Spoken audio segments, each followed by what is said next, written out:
নারীদেরকে বলবো, আপনারা পুরুষদের প্রতিদ্বন্দ্বী নন, আপনারা পুরুষদের পরিপূরক। একজন নেককার নারী একজন পুরুষের পিছনে থাকলে এই পুরুষ বিশ্ব জয় করতে পারবে ইনশাআল্লাহ। আল্লাহর রাসূল সাল্লাল্লাহু আলাইহি ওয়াসাল্লাম তার মেয়ে ফাতিমা রাদিয়াল্লাহু আনহাকে বলেছেন, দুনিয়াতে যা চাওয়ার আমার কাছে চেয়ে নাও, পরকালে তোমার উপকার করতে পারছি না আমি। আর ফাতিমা রাদিয়াল্লাহু আনহা কেমন মানুষ ছিলেন আপনারা জানেন। তো আমি আমাদের মা বোনদেরকে অনুরোধ করবো, আল্লাহকে ভয় করেন, নিজের নফস ঠিক করেন, নিজের কবরের ফিকির করেন, আমল আকীদা ঠিক করেন। আপনি কত বড় আলেমের স্ত্রী, কত বড় শাইখের স্ত্রী, আপনি আপনার স্বামী কত বড় পলিটিক্যাল লিডার, কত বড় সোশ্যাল লিডার, এটার মানদণ্ড আল্লাহ দেখবেন না। আপনার ঈমান, আমল, তাকওয়া শুধু আল্লাহ পাক দেখবেন।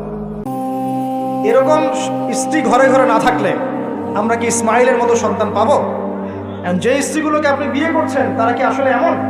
বিয়ের সময় দেখেছেন আপনি শ্বশুরের সম্পত্তি, মেয়ের সৌন্দর্য, বা পালিয়ে করেছেন, অ্যাফেয়ার করে করেছেন, এখন বিয়ের পরে হাওমাও করছেন। বিয়ের আগে তো দিনদারিতা দেখেন নাই। আল্লাহ নবী কখনো বলেননি 4টা গুণ দেখে বিয়ে করো, হাদিসের শব্দ এমন নয়।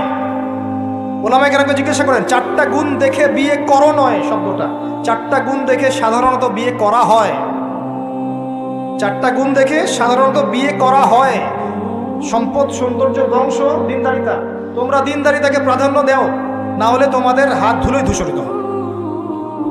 এখন দেখা যায় দিনই ভাইরা দিনদার ক্যাটরিনা কাইফ খুঁজতেছে। দিনদার মেয়ে চাই কিন্তু সুন্দরী লাগবে। কেন? একটু অসুন্দর হলে আপনার চলবে না?